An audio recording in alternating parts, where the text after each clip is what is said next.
पागलपन प्यार की 76 समथिंग इज स्ट्रेंज।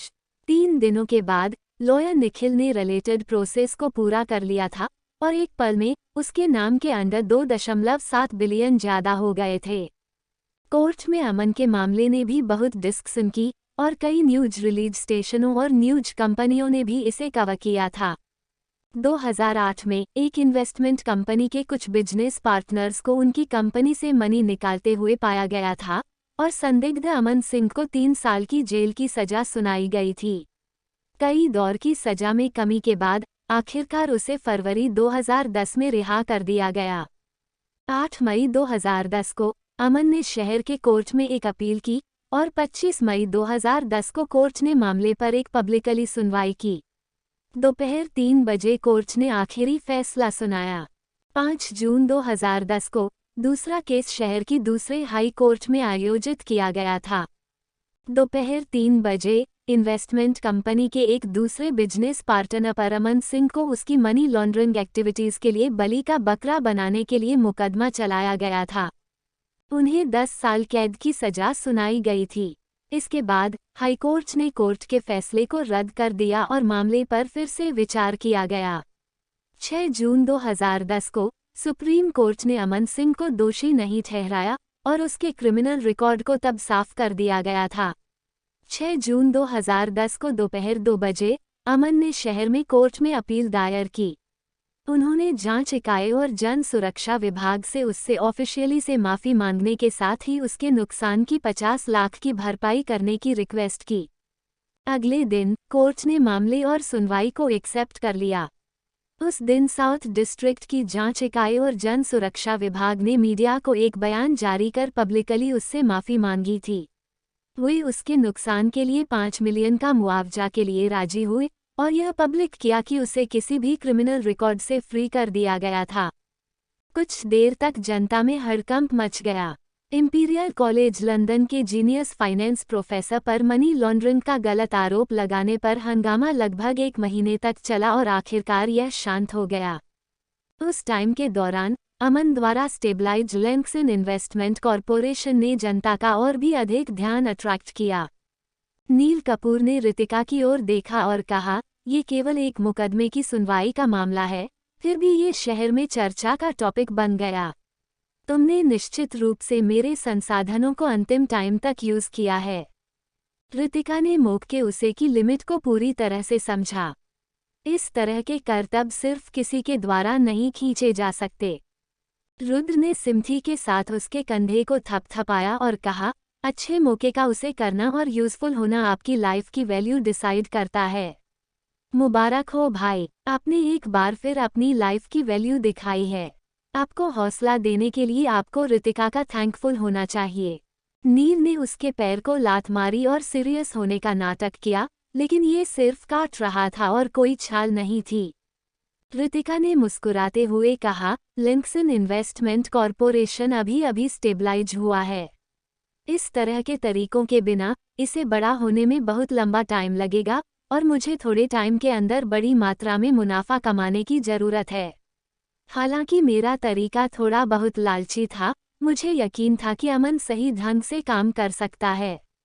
मुझे अभी भी इस टाइम के लिए आप लोगों का शुक्रिया अदा करना है।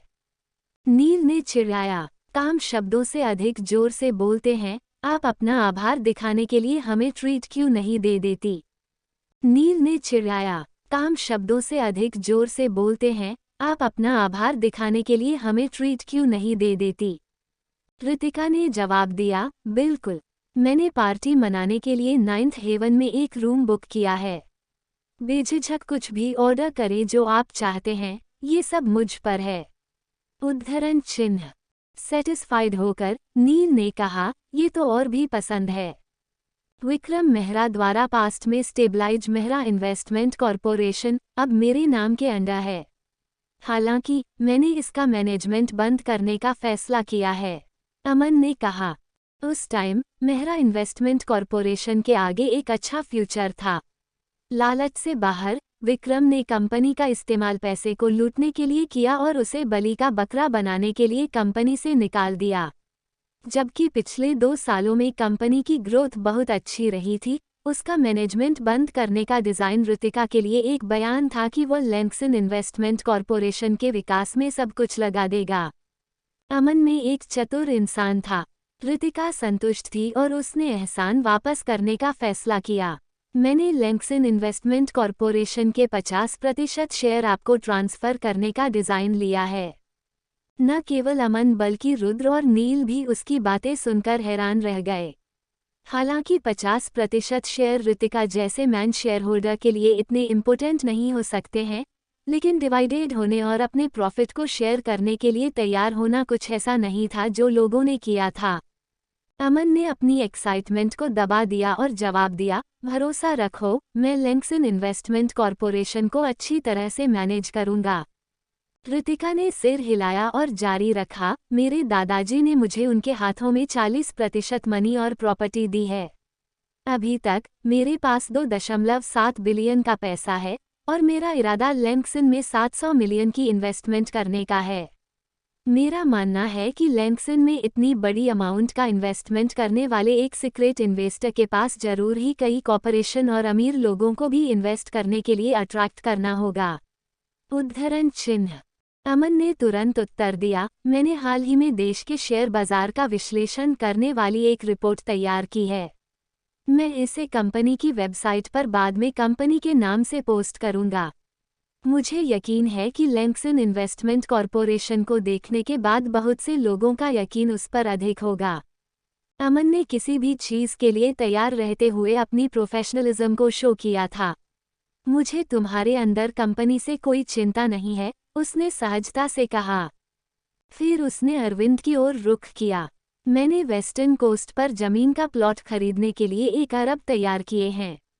इसके अलावा मैं पुणे और गोवा सिटी में कुछ जमीन खरीदने की प्लानिंग बना रही हूँ। मैंने पहले ही अधिकांश एरिया को क्रॉस कर दिया है। अरविंद, मैं इस मामले को आपके ध्यान में रखूंगी। अरविंद ने इतनी बड़ी रकम पहले कभी नहीं संभाली थी। हालांकि ये देखते हुए कि कैसे ऋतिका ने बिना किसी डाउट के उसे हक दिए, उसे छू गई।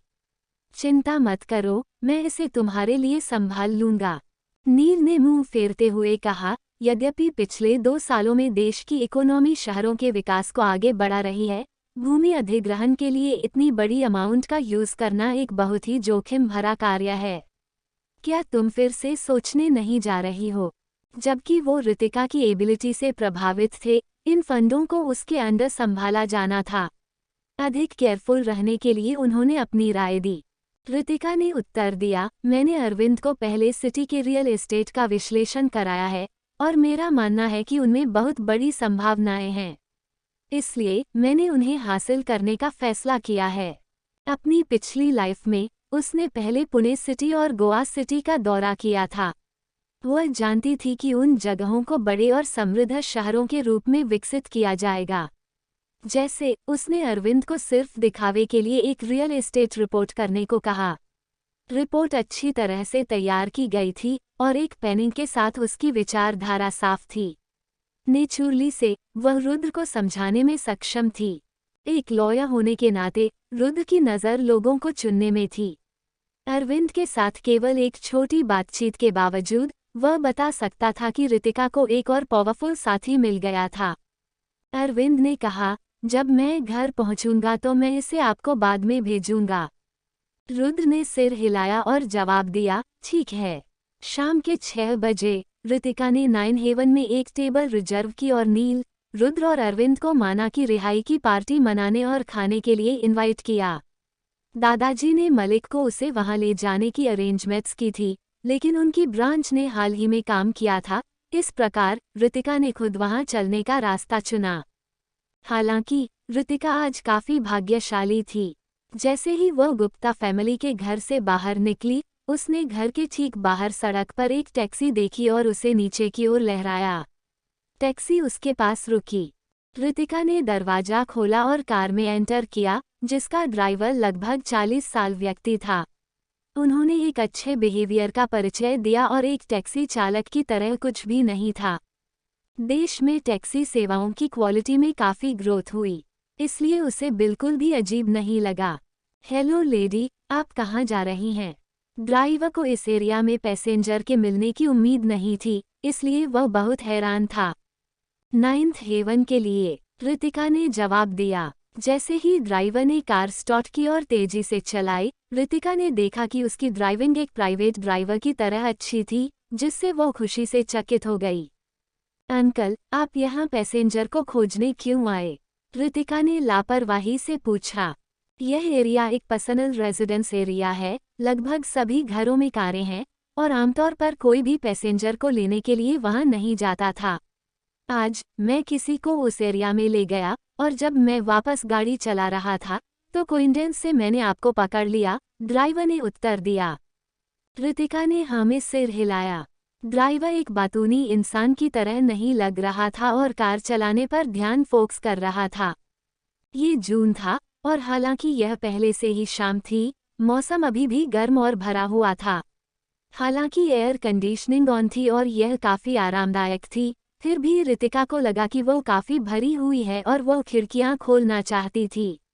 हालांकि उसने सोचा कि कैसे ड्राइवर ने पहले ही एयर कंडीशनिंग चालू कर दी थी और उसे जाने दिया। रितिका ने एक फीकी खुशबू को सूंघा जिससे उसे नींद आने लगी और वह अचानक और सतर्क हो गई। वो खिड़कियां खोलना चाहती थी, लेकिन जल्द ही उसे एहसास हुआ कि खिड़कियां बंद थीं। उसने छींकने का नाटक किया और अपना हाथ अपने बैग में रख लिया। अंकल, कार में खुशबू बहुत अच्छी है, ऐसा लगता है जैसे यह मन को शांत कर सकती है। क्या आप मुझे बता सकते हैं, आपने इतना अच्छा एयर फ्रेशनर कहाँ से खरीदा? इन कुछ दिनों में मैं अनिद्रा से पीड़ित हूँ और मुझे आशा है कि खुशबू मुझे अच्छी नींद दे सकती है। ड्राइवर ने देखा कि रितिका थक रही थी और उसकी नजरें गहरी हो गई थीं।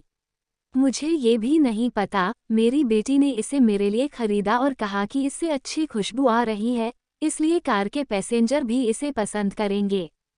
रितिका ने लापरवाही से जेब में हाथ डाला और दुखी वे में कहा, ये बहुत बुरा है, मुझे ये खुशबू बहुत पसंद है। ड्राइवर मुस्कुराया लेकिन कोई जवाब नहीं दिया। रितिका ने अपनी आईब्रो बुन ली और कहा, अंकल, क्या आप एयर कंडीशनिंग बंद कर सकते हैं? मुझे कुछ घुटन महसूस हो रही है और मैं खिड़कियां खोलना चाहती हूँ। इतना कहते ही उसकी नज़र ड्राइवर की ओर गई। ड्राइवर के हाव भाव बदल गए और उसने खिड़की से बाहर देखा। बहुत देर के बाद उसने उत्तर दिया, बस थोड़ी देर के लिए सहन करो, मिस। बाहर का मौसम वाकई गर्म है, एयर कंडीशनिंग बहुत अधिक आरामदायक है। उद्धरण चिन्ह। रितिका को सांस लेने में कठिनाई महसूस हुई और खुशबू के कारण उसे लगातार अपना होश खो दिया। उसने महसूस किया कि उसकी पलकें भारी लगी हैं और उसके शरीर की एनर्जी खत्म हो रही है। क्या सच में कार की खुशबू से क्लोरोफॉर्म की गंध आ रही थी? अंकल, मुझे लगता है कि आप गलत रोड ले रहे हैं, ये 9th हेवन की रोड की तरह नहीं लगती। जब उसने बाहर देखा और देखा कि कार एक साइड रोड पर चल रही है, तो वह जानती थी कि वह मुश्किल में है। उसने खुद को तैयार किया और ड्राइवर का इशारा मिले बिना लापरवाही से अपना हैंडबैग खोल लिया। ये 9th हेवन की रोड है, लेकिन बहुत से लोग इसके बारे में नहीं जानते हैं। मिस, आप थकी हुई लग रही हैं, क्यों ना आप एक छोटी सी झपकी ले लें और जब हम वहां पहुंचेंगे तो मैं आपको जगा दूंगा। ड्राइवर ने देखा कि सड़क पर कम कारें थीं और वह जानती थी कि वह अधीर हो रही है, इस प्रकार उसका तरीका कठोर हो गया। रितिका ने अपना हाथ अपने बैग में रखा और एक मिनी इलेक्ट्रोक्यूटर को पकड़ लिया जिसका उसे तोड़ने के लिए किया जाना था। उस समय कार मुड़ी हुई थी और रितिका ने अपनी सारी एनर्जी अपने बैग से इलेक्ट्रोक्यूटर को निकालने के लिए इस्तेमाल की और जल्दी से ड्राइवर के सिर पर वार कर दिया। ड्राइवर को मोड़ बनाते समय ध्यान लगाना पड़ा और उसका ध्यान सड़क पर था, इसलिए उसने यह उम्मीद नहीं की थी कि वह इस पर ध्यान देगी। उसने दूर जाने की कोशिश की लेकिन इलेक्ट्रोक्यूटर अभी भी उसके चेहरे पर गिरा और दर्द ने उसे सांस लेने में असमर्थ बना दिया। उसने पहिए पर हाथ रखकर स्टीयरिंग व्हील को घुमाया और कार एक चीखती हुई रुक गई। कार अचानक रुक गई और जिसने रितिका को आगे फेंक दिया गया, दर्द ने उसे एक छेनी की तरह मारा, उसके सिर को गंभीर रूप से मारा। तेज दर्द उसके सिर में फैलने लगा। आउच! बी, तुमने मुझे चोट पहुंचाने की कोशिश करने की हिम्मत कैसे की? तुम्हें लगता है कि मैं तुम्हें नुकसान पहुंचाने की हिम्मत नहीं करूंगा। चालक ने तेजी से आगे की पैसेंजर सीट पर झपट्टा मारा, उसके बाल खींचे और उसका सिर कार की खिड़की पर जोर से मारा। खिड़की से खून टपकने लगा और एक अजीब सा खून का धब्बा बना, जैसे ताज़ा लाल लाल खून उसकी गर्दन से नीचे चला गया। ज्यादा दर्द ने रितिका के दिमाग को साफ कर दिया, इसलिए उसने बाहर जाकर उस आदमी की कमर पकड़ ली। वो सड़कों पर पली बड़ी थी और उसने कई क्रूज सेल्फ डिफेंस कौशल सीखे थे, जिनके बारे में शर्म महसूस करने की कोई बात नहीं थी। रितिका को अपने पैरों के बीच में रखते हुए ड्राइवर के दर्द की चीखें कार में सुनाई दी। उसने बहुत दर्द में कहा, बी, तुम मरना चाहती हो। रितिका ने कार के डैशबोर्ड पर एयर फ्रेशनर को पकड़ने का मौका लिया और उसे अपने मुंह में भरने के लिए मुड़ा। फ्रेशनर में क्लोरोफॉर्म होता है जो लोगों को मदहोश और बेहोश कर सकता है। अफसोस की बात है कि उसने आदमी की ताकत को कम करके आंका। उसने उसकी कलाई को पकड़ लिया और उसे कार की खिड़की से कई बार जोर से मारा। रितिका ने महसूस किया कि उसका हाथ दर्द से सुन्न हो गया और क्लोरोफॉर्म कार के फर्श पर गिर गया। तुम कौन हो और तुम मेरे साथ क्या करना चाहते हो? क्योंकि ऋतिक ने पहले बहुत अधिक क्लोरोफॉर्म सूंघ लिया था, उसने खुद को होश खोते हुए महसूस किया और खुद को उससे पूछने के लिए मजबूर किया, तुमको यह नहीं जानना चाहिए कि मैं कौन हूँ। ऐसा लगता है कि मैंने तुमको कम करके आंका। तुमने इतना क्लोरोफॉर्म सूंघ लिया, लेकिन फिर भी तुम अपने दिमाग को साफ रख सकती हो और मुझ पर हमला कर सकते हैं। ड्राइवर का चेहरा बेकार हो गया, अब जेंटलमैन जैसा कुछ नहीं। उसने एयर फ्रेशनर उठाया और ढक्कन खोलकर उसकी नाक के ठीक नीचे रख दिया।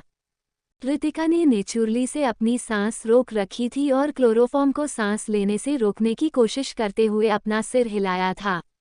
ड्राइवर ने उसके बाल पकड़ लिए और उसे जोर से नीचे खींच लिया और उसका सिर पीछे हो गया।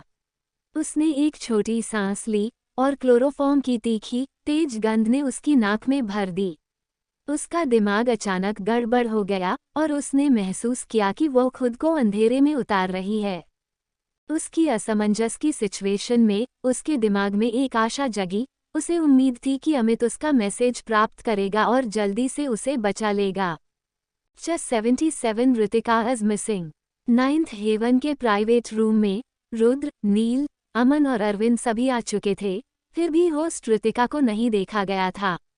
अमन हाल ही में एक एनवायरमेंट प्रोटेक्शन कंपनी रही है और उनके शेयरों में अच्छी संभावनाएं हैं।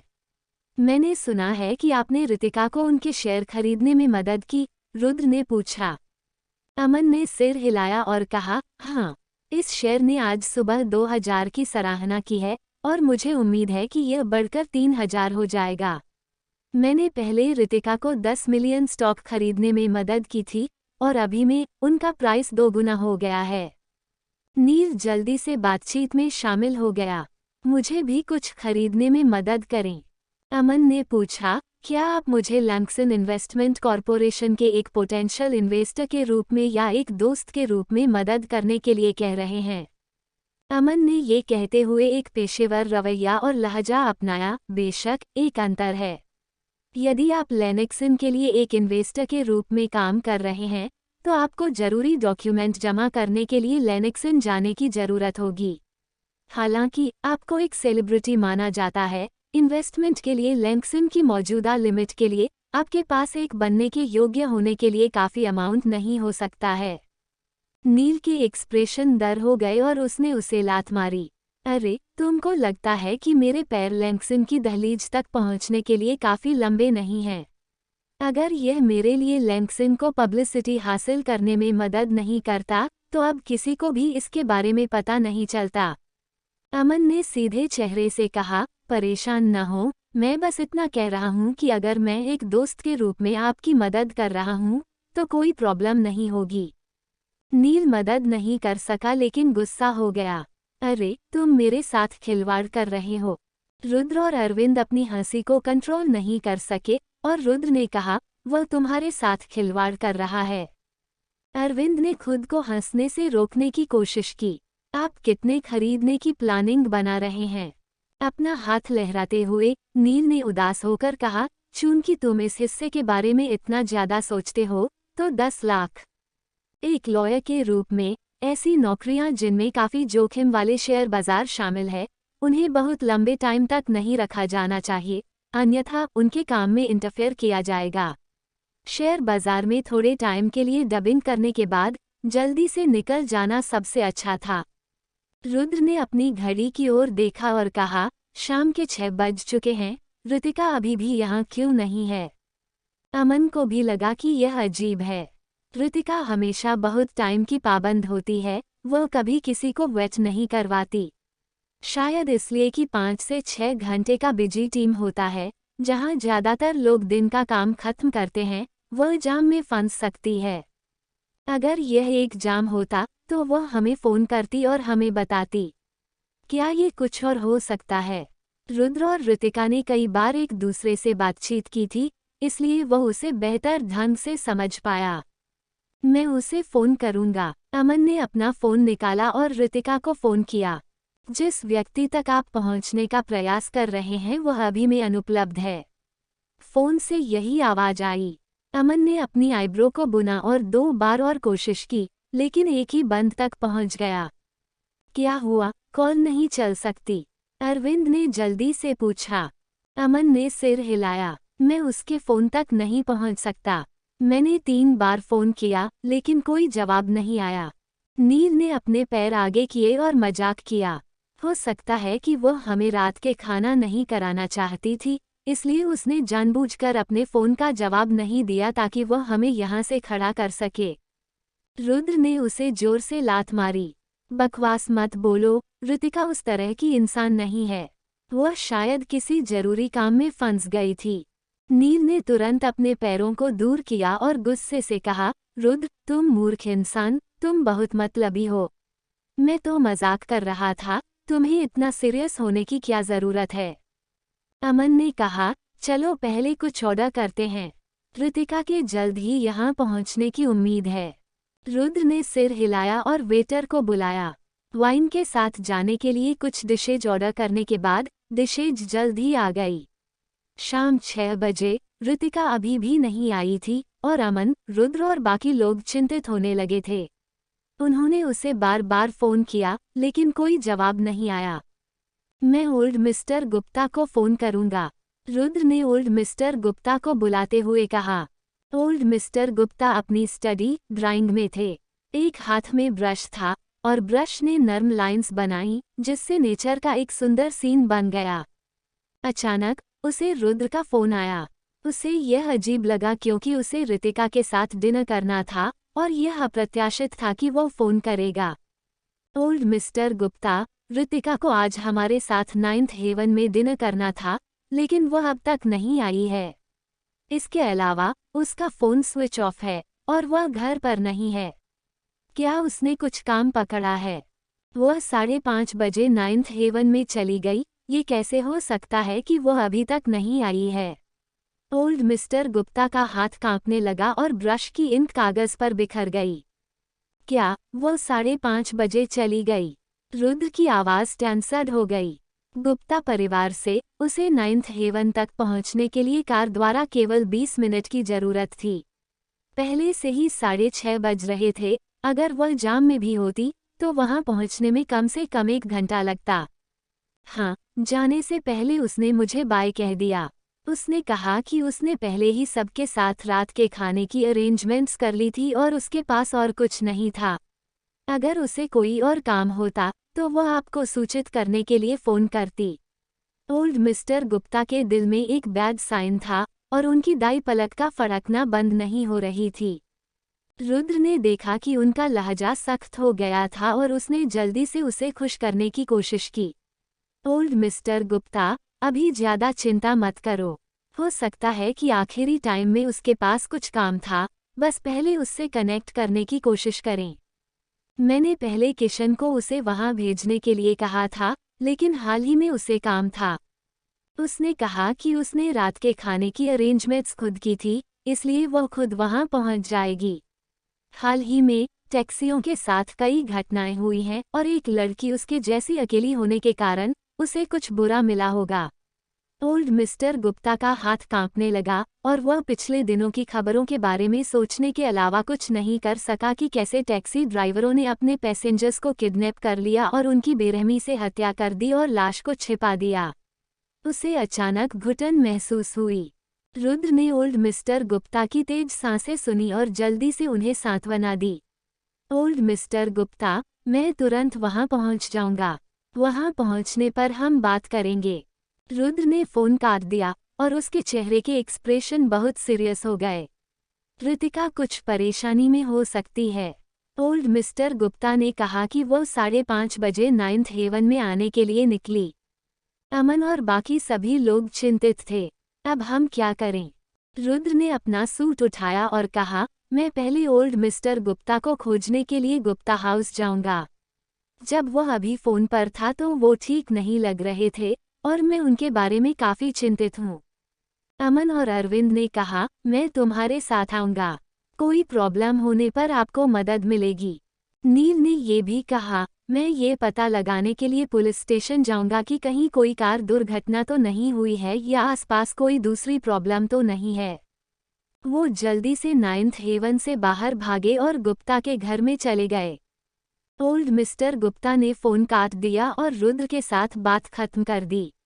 उसने चिंता से रितिका के फोन पर कॉल किया, लेकिन ठंडे ऑटोमेटिक आंसर ने उनका स्वागत किया और उसके दिल को अचानक ठंडा कर दिया। उसने झट से किशन, स्नेहा और स्वाति को अपने पास बुलाया। रितिका के दोस्त ने अभी फोन किया। उसने कहा कि रितिका लापता है। अंकल किशन चौंक गए। क्या यंग मालकिन गायब है? मदर स्नेहा और मदर स्वाति भी बेहद चिंतित थे। कांपते हुए उन्होंने पूछा, यंग मालकिन बिना किसी कारण के गायब कैसे हो सकती है? क्या तुमने गलती की, old mister Gupta? Old mister Gupta ने जल्दी से पूछा, क्या आप में से किसी ने उसे यह कहते सुना है कि वो कुछ इम्पोर्टेंट करने जा रही है? अंकल किशन, मदर स्नेहा और मदर स्वाति सभी ने सिर हिलाया। नहीं, यंग मालकिन ने जाने से पहले मेरे लिए स्पेशली से एक पौष्टिक दलिया भी तैयार किया था। स्वाति भी मेरे बगल में थी और यंग मालकिन ने यह नहीं कहा कि उसके पास और कुछ है। ओल्ड मिस्टर गुप्ता का दिल जोर जोर से धड़कने लगा। फिर वह कहाँ गई? उसका फोन उपलब्ध नहीं है और हम उससे कनेक्ट नहीं कर सकते। क्या करे? मदर स्नेहा और मदर स्वाति बहुत हैरान थी। ओल्ड मिस्टर गुप्ता, शायद आप यंग मिस्ट्रेस को फिर से फोन कर सकते हैं। उसकी लाइन अभी लग सकती है। उद्धरण चिन्ह। ओल्ड मिस्टर गुप्ता के दिल में अचानक आशा की एक किरण चमक उठी। उसने तुरंत अपना फोन उठाया और रितिका के फोन पर फिर से कॉल किया, लेकिन ऑटोमेटिक रिप्लाई जारी रहा। ओल्ड मिस्टर गुप्ता ने कुछ सोचा और जल्दी से सिक्योरिटी पोस्ट को फोन किया। मैं नितिन गुप्ता हूँ। मैं पूछना चाहता हूँ कि क्या आपने मेरी पोती रितिका को देखा है? अभी बाहर जाओ। वो किस साइड में जा रही थी? एक बार जब वॉचमैन ने सुना कि यह विला 5 से नितिन गुप्ता है, तो उसने रिस्पेक्ट और पोलाइटली से कहा, नमस्कार मिस्टर गुप्ता, मैंने देखा कि मिस वर्मा लगभग 5:30 बजे विला से बाहर निकलती हैं। उसने साउथ की साइड में एक टैक्सी ली। ओल्ड मिस्टर गुप्ता को एक ही बार में इस मामले की भनक लग गई। यह एक पर्सनल रेजिडेंस एरिया है, लगभग हर घर में कम से कम एक कार है। आमतौर पर यहाँ कोई टैक्सी नहीं होगी। एक बार बाहर जाने के बाद उसे टैक्सी कैसे मिली? उसकी बात सुनकर वॉचमैन को भी अजीब लगा। आमतौर पर 10 दिन या आधे महीने में भी ये पॉसिबिलिटी नहीं थी कि वे उस रिहायशी इलाके में टैक्सी देखेंगे। मैंने पहले सोचा था कि मिस वर्मा ने टैक्सी को इलाके में बुलाया था। अब जब आप इसे लेकर आए हैं तो मुझे कुछ याद आ रहा है। मैंने बाकी वॉचमैन से सुना कि हाल ही में इस क्षेत्र में टैक्सियों का आना जाना रहा है, लेकिन क्योंकि ये हमेशा दिन के अलग अलग टाइम पर होता है, इसलिए मैंने इस पर ज़्यादा ध्यान नहीं दिया। वॉचमैन के शब्द ओल्ड मिस्टर गुप्ता के लिए हाई बोल्ट की तरह थे। क्या आपने उस टैक्सी की लाइसेंस प्लेट देखी जो रितिका ने ली थी? उन्हें ऐसा लग रहा था कि पर्सनल रेजिडेंस एरिया में टैक्सियों का हाल ही में आना कोई संयोग नहीं बल्कि पूर्व नियोजित है। ऐसा कुछ होने के लिए आंशिक रूप से वॉचमैन की भी जिम्मेदारी थी। इस प्रकार उन्होंने इस मुद्दे के बारे में श्योर होने की हिम्मत नहीं की। मैंने इसे नोटिस नहीं किया, लेकिन एंट्री गेट पर एक सर्विलेंस कैमरा है। मैं आपको तुरंत वीडियो टेप भेजूंगा।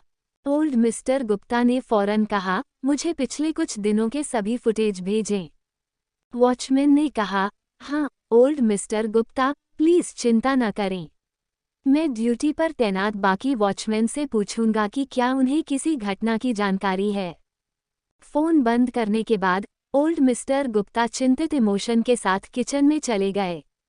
अंकल किशन ने जल्दी से पूछा, वॉचमैन ने क्या कहा?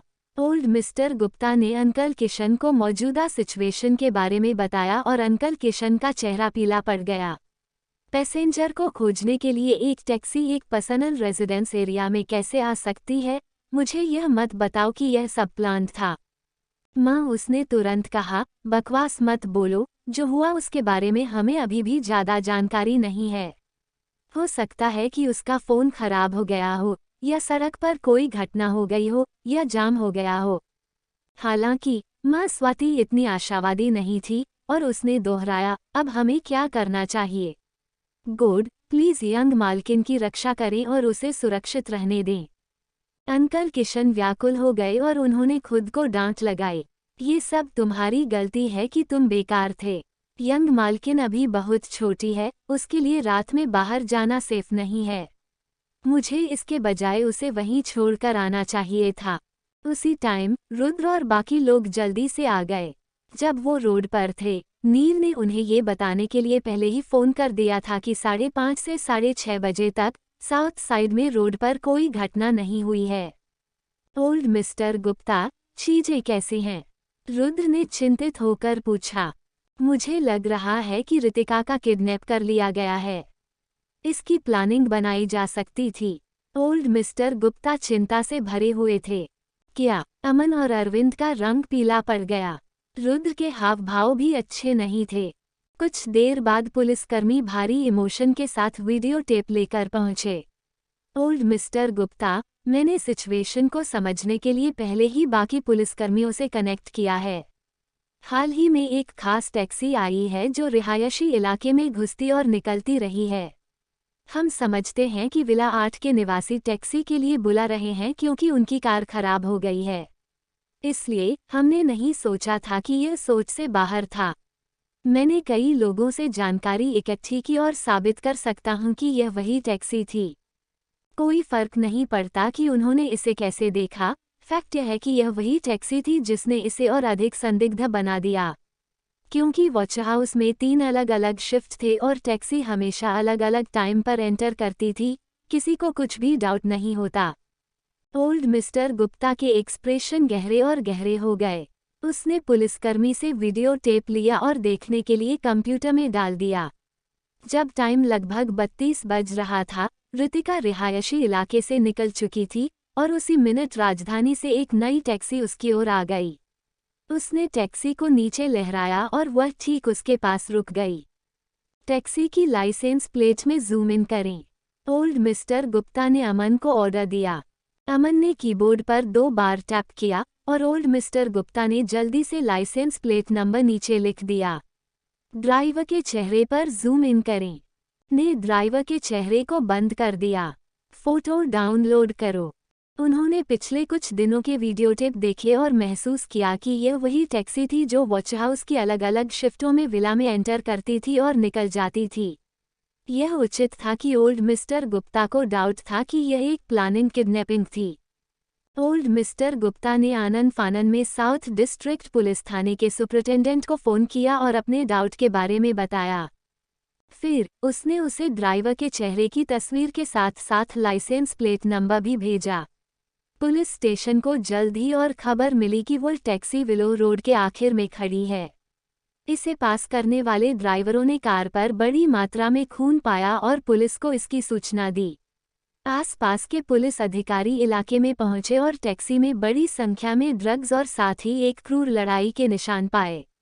वर्तमान में वो और अधिक पुलिस अधिकारियों को घटनास्थल पर भेज रहे थे और इस बात की पुष्टि नहीं कर सकते थे कि रितिका मर गई जिंदा थी। पुलिस स्टेशन के विश्लेषण के आधार पर वे पुष्टि कर सकते हैं कि यह सच में एक पहले से प्लानेड किडनैपिंग थी और तुरंत मामला खोला। फिर उन्होंने जांच को संभालने के लिए किडनैपिंग की घटनाओं के विशेषज्ञों के एक समूह को भेजा। पुलिस स्टेशन से खबर मिलने के बाद ओल्ड मिस्टर गुप्ता के शरीर में खून का बहाव खत्म हो गया और उनका शरीर ठंडा हो गया। उन्हें अपने सीने में तेज दर्द महसूस हुआ और वह ठीक से खड़े भी नहीं हो पा रहे थे। किशन, वर्मा फैमिली को तुरंत बुलाओ। वर्मा फैमिली बिजनेस इंडस्ट्री में फेमस थी और उनके कई कनेक्शन थे ताकि उनके पास सॉल्यूशन हो सके। Just 78 Rayan and Amit search. Ritika, अभी में 9th हेवन में, तनम्या, सुमित, विविन, अमित और कुछ बाकी जो एक साथ बड़े हुए थे, एक रिजर्व रूम में वाइन पी रहे थे, लेकिन उन्होंने किसी भी एस्कॉर्ट को नहीं बुलाया। अमित थोड़ा ऊब गया था, इसलिए वह रूम से सिगरेट पीने के लिए बाहर चला गया। जिन कस्टमर ने वाइनरी यार्ड और लोट्स पूल रूम बुक किए थे, वे यहाँ 6 बजे आने वाले थे, लेकिन यह जल्द ही 7 बजने वाले हैं। वे अभी तक यहाँ क्यों नहीं हैं? मुझे यकीन नहीं है। दरअसल जिन कस्टमर ने रूम बुक किया था, वे यहाँ पहले से ही मौजूद हैं, लेकिन किसी कारण से वे आनन फानन में वहाँ से निकल गए। मैंने हेड वेटर को सूचित कर दिया है। प्राइवेट रूम किसने बुक किया? ये वर्मा फैमिली की यंग मालकिन थी। क्या किसी ने ये शो करने के लिए फ़ोन किया कि क्या उसके पास ना आने के लिए कुछ ज़रूरी है? क्या रूम का रिजर्वेशन कैंसल कर दिया गया है? मैंने फ़ोन किया है, लेकिन उनकी लाइन तक नहीं पहुंचा जा सकता है। वर्मा फैमिली की यंग मालकिन का टाइटल सुनकर अमित ने बातचीत को गौर से सुना। उसे यह उम्मीद नहीं थी कि वह भी 9th हेवन में एक प्राइवेट रूम बुक करेगी, और सोच रहा था कि उसने किसे इनवाइट किया है। जैसा कि उसने इस बारे में सोचा, अमित ने जानबूझकर अपना फ़ोन निकाला और उसे कॉल करने के लिए तैयार था, लेकिन किसी को भी उम्मीद नहीं थी कि उसका फ़ोन बैटरी डेड हो जाएगी और बंद हो जाएगी। उसने जल्दी से अपने फ़ोन की बैटरी बदली और ऑन कर दिया। स्क्रीन पर मैसेज की एक स्ट्रंग पॉपअप हुई और एक मैसेज रितिका का था। उसने झट से मैसेज खोल दिया। मेरी मदद करो, willow road car plate licence BXXXX। Message 5:42 पर भेजा गया था, लेकिन यह पहले से ही 6:50 था। मैसेज 1 घंटे पहले भेजा। अमित की पुतलियां सिकुड़ गई और उसने लाल रंग देखा। उसका पूरा शरीर ठंडा हो गया था और ऐसा लगा जैसे उसके दिल के चारों ओर एक बड़ा जाल था जो अचानक कड़ा हो गया, जिससे उसे सांस लेने में मुश्किल हो रही थी। उसके पास शब्दों की उस छोटी सी लाइन में डॉट टाइप करने का भी टाइम नहीं था, फिर भी इसने उस खतरे का खुलासा किया जिसमें वह थी। उसने जल्दी से गुप्ता हाउस को फ़ोन किया। कॉल का जवाब ओल्ड मिस्टर गुप्ता ने दिया और उन्होंने सीधे और साफ रूप से पूछा, मैं अमित हूँ। क्या मैं पूछ सकता हूँ, क्या रितिका को कुछ हुआ है? मुझे उससे मदद का फ़ोन आया। फ़ोन पर ओल्ड मिस्टर गुप्ता की कांपती आवाज़ सुनाई दी। रितिका लापता हो गई थी और पुलिस को शक था कि यह एक प्लानिंग किडनैपिंग। वे श्योर नहीं कर सके कि वह जिंदा थी या नहीं। रितिका जिस टैक्सी में थी, वह विलो रोड पर मिली थी और ऐसा लग रहा था कि टैक्सी में बड़ी मात्रा में खून और ड्राइवर के साथ एक बड़ी लड़ाई हो गई थी। ओल्ड मिस्टर गुप्ता ने उससे बहुत सी बातें कही, लेकिन उन 2 लाइंस के अलावा उसने एक भी शब्द नहीं सुना जो उसने कहा था। अमित का शरीर लड़खड़ा गया और फिर वह 9th हेवन से बाहर भाग गया, जैसे कि वह पागल हो। सीर्द गुप्ता हाउस में चला गया। उसने सबसे पहले सुमित को फ़ोन किया। सुमित, रितिका लापता हो गई है और पुलिस को डाउट है कि यह एक किडनैपिंग है। रितिका जिस टैक्सी में थी, वह विलो रोड पर मिली थी और लाइसेंस नंबर BXXXX है। अपनी फैमिली की ब्लैक लिस्ट का यूज़ करो और इसे जांचने में मेरी मदद करो। मैं तुम पर एक एहसान करूँगा। अमित की खबर से सुमित बेहद हैरान था। क्या तुमको यकीन है? हाँ, रितिका ने मुझे पहले मदद के लिए एक मैसेज भेजा था, लेकिन मेरे फ़ोन में बैटरी नहीं थी और वह बंद हो गया, अभी अभी मुझे यह मिला है। मैंने शो करने के लिए गुप्ता फैमिली से भी बात की है और यह ओल्ड मिस्टर गुप्ता ही थे जिन्होंने पर्सनली से फोन का जवाब दिया। पुलिस अब गुप्ता फैमिली के पास है। ठीक है, मैं किसी को तुरंत जांच के लिए भेजता हूँ। एहसान के बारे में बात मत करो, रितिका मेरी दोस्त भी है। सुमित ने फोन काट दिया और लाइसेंस प्लेट की जांच के लिए किसी के लिए अरेंजमेंट्स की। उसके बाद टीना ने फोन किया। उसकी आवाज चिंतित थी। अमित, रितिका की किडनैपिंग के बारे में यह क्या है? मेरे पास अभी तुमसे बात करने का टाइम नहीं है। गुप्ता हाउस में फोन करो और खुद बूढ़े मिस्टर गुप्ता से पूछो। मैं पहले काट रहा हूँ। अमित ने कॉल खत्म करते हुए कहा। फिर उसने ओल्ड मास्टर रायचंद को बुलाया। दादाजी, रितिका का किडनैप कर लिया गया है। आर्मी में आपका बहुत बड़ा प्रभाव है। क्या आप आर्मी के सोर्स और पावर का यूज करके ये पता लगाने में मदद कर सकते हैं कि रितिका कहाँ है? पुराने मास्टर रायचंद भी बहुत चिंतित थे जब उन्होंने सुना कि रितिका को किडनैप कर लिया गया है, लेकिन अमित की बातों ने उन्हें बहुत गुस्सा दिला दिया। क्या बकवास कह रहे हो? गुमशुदा लोगों की तलाश का जिम्मा पुलिस का है। तुम पुलिस के बदले मुझसे मदद की गुहार क्यों कर रहे हैं? आर्मी की पावर देश और लोगों की सेवा करने के लिए है। जब तुम चाहते हो तो तुम इसे अपने लिए कैसे उसे कर सकते हो? मुझे लगता है कि तुमने अपना दिमाग खो दिया है क्योंकि तुम बहुत चिंतित हैं।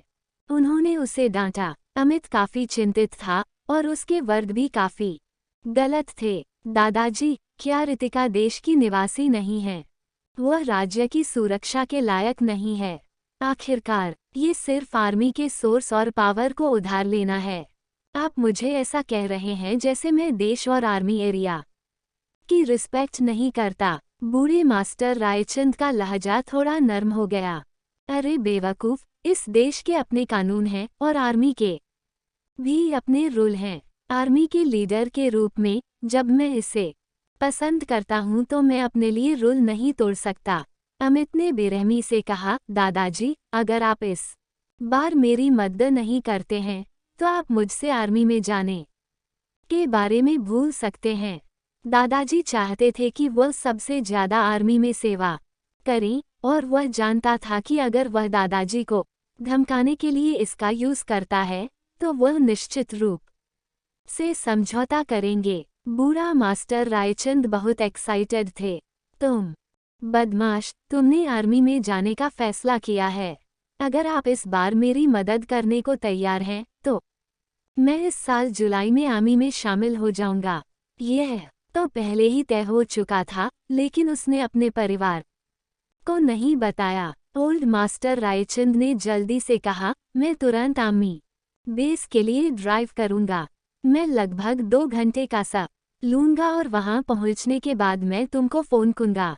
उसे डर था कि अमित अपने वर्ड्स को वापस ले लेगा, इसलिए उसने जल्दी से कॉल खत्म कर दिया। हालांकि उनके पास दादाजी की सहायता थी, फिर भी उसे कोई जानकारी प्राप्त करने के लिए 2 घंटे तक वेट करना पड़ा। रितिका अभी जिंदा थी या नहीं ये साफ नहीं था और किसी को नहीं पता था कि 2 घंटे में कुछ हो सकता है या नहीं। अमित ने स्टीयरिंग व्हील पर मुक्का मारा। उसका चेहरा अफसोस और सेल्फ हेटेड से भर गया। अगर केवल उसका फोन बंद नहीं किया गया होता तो उसे टाइम पर मदद के लिए रितिका का फोन आता और उसे और जल्दी से बचाया जा सकता था। ये वह था जिसने उसे फिर से खतरे में डाल दिया। अब तक किसी को नहीं पता था कि वह जिंदा है या मर गई। उसकी कार सड़क पर तेजी से दौड़ी और वह 4 ट्रैफिक लाइटों को पार कर गया। जैसे ही वह चला रहा था, ट्रैफिक सायरन ने उसकी कार का पीछा किया। जब उसकी कार गुप्ता हाउस और विलो रोड की ओर जाने वाले रास्ते पर पहुंची तो उसने जल्दी से कार मोड़ी और विलो रोड की ओर चल पड़ा। अमित एक दानव की तरह था और उसकी दोनों आंखें उसके सामने सड़क पर घूर रही थीं जैसे उसका सिर पिछले सपने के बारे में काले विचारों से भरा हो। उसे याद आया कि सपने में उसे ये भी पता चला था कि रितिका का किडनैप कर लिया गया था और उस टाइम किसी ने उसे भारी मात्रा में तरल ड्रग्स का इंजेक्शन लगाया, जिससे वह डस की आदी हो गई। उसे कुछ हद तक उस जगह की याद आ गई जहां पने में रितिका को रखा जा रहा था और ऐसा लग रहा पत्थर के घर में था। सच में रितिका का भी किडनैप कर लिया गया था और जगह भी विलो रोड थी। क्या ऐसा हो सकता है कि वह सच में वहां थी? एक बार जब उसने यह विचार किया तो उसकी फीलिंग अनकंट्रोल हो गई और वह ऐसे चला गया जैसे उसे दुनिया की कोई परवाह नहीं थी। उस टाइम अमित सच को अपने सपनों से अलग नहीं कर सका। उसके दिल में केवल एक ही एम था, रितिका को ढूंढो। उस टाइम दूसरे शहर की एक विला में रेयान अपने बिस्तर पर चादर की तरह सफेद चेहरा लेकर लेट गया। कुछ कदम जल्दी से उसके पास पहुंचे और उसके कमरे का दरवाजा खुल गया। काले रंग में एक युवक घुस गया। क्या हुआ? रेयान ने सीरियसली से पूछा। कुछ झिझक के साथ युवक ने जवाब दिया, मुंबई शहर में सुमित ने ब्लैक फ्राइडे पर लोगों को उकसाया है। ऐसा लगता है कि मिस वर्मा का किडनैप कर लिया गया है। वो कहीं नहीं मिली है। मरे या जिंदा होने की पुष्टि नहीं की गई है। फिर से कहो। रेयान की आंखों में एक ठंडी चमक थी। उसके ऐसे घूरने के तहत युवक ने महसूस किया कि उसकी चमक उसकी आत्मा में चुभ रही है और वह जगह जम गया जैसे कि टाइम रुक गया हो। युवक ने उसे डर में देखा और दोहराया, मिस वर्मा का किडनैप कर लिया गया है और यह पुष्टि नहीं हुई है कि वह मर चुकी है या जिंदा है। काले और सफेद कमरे में शांत वातावरण था। एक बुरे सपने की तरह उदास कमरे में तनाव बढ़ गया था। शिव, तुम्हारे पास 5 मिनट हैं। मैं वह सब कुछ जानना चाहता हूँ जो हुआ है। रेयान ने धीरे से सफेद कंबल को अपने ऊपर से हटा दिया। शर्टलेस और अपने शरीर को पट्टियों की एक मोटी परत में लपेटे हुए, उसके हिलने के कारण उसकी छाती पर पट्टियों में ताज़ा खून रिस गया। 9th मास्टर, डॉक्टर ने कहा कि आपको अभी बिस्तर से नहीं उठना है क्योंकि आप अभी भी बुरी तरह से घायल हैं। शिव ने उसकी छाती पर ताज़ा खून को पट्टियों की मोटी परत से रंगते हुए देखा। वह 9th मास्टर की चेस्ट पर घाव की सीरियसनेस को किसी से भी बेहतर जानता था। गोली सीधे उनके सीने में जा लगी थी, जिससे काफी खून बह रहा था। फिर भी उसके दुश्मन उनकी पूंछों की तरह उनका पीछा करते रहे। जब मदद आखिरकार पहुंची तो 9th मास्टर पहले ही खून की कमी के कारण मर चुके थे। ये सच में नर्वस था क्योंकि 9वें मास्टर ने जीवन और मौत के बीच लड़ाई लड़ी थी। एक दिन पहले वो आखिरकार जाग गया। रेयान अपने बालों के साथ और भी उदास लग रहा था क्योंकि उसकी पलकों ने उसकी सूक्ष्म लेकिन चमकदार आंखों को ढांक लिया था। उसके नीचे एक भयावह ठंडी असंवेदनशील निगाह थी। 4 मिनट बाकी हैं। शिव पीला पड़ गया और तुरंत कहा, मैं अभी जाता हूँ। शिव के कमरे से बाहर निकलने के बाद रेयान ने जल्दी से अपने बिस्तर के बगल में काली शर्ट पहन ली, जिससे उसकी छाती पर घाव पूरी तरह से ढंक गए। 4 मिनट बाद शिव एक बार फिर कमरे में दाखिल हुआ। रेयान अब पूरी तरह से कपड़े पहने हुए सोफे पर बैठा था। उसकी उंगलियां उसके लैपटॉप पर कीबोर्ड को गुस्से से टाइप कर रही थीं। 9th मास्टर, आप जो भी जानकारी चाहते हैं वह यहाँ है। शिव ने उसे रिपोर्ट दी और लैपटॉप पर उसके द्वारा दिए गए ऑर्डर को देखा। उसने सच में शहर में पूरी आर्मी की मदद ली थी। वह छोटी बच्ची भले ही केवल 15 साल की हो, लेकिन उसके दिल में उसका एक इम्पोर्टेंट स्थान था। रेयान ने रिपोर्ट ली। उसने जल्दी से स्किम किया। उसने सिर्फ आधे मिनट में सब कुछ समझ लिया। एक कार तैयार करो, मैं अभी मुंबई वापस जा रहा हूँ।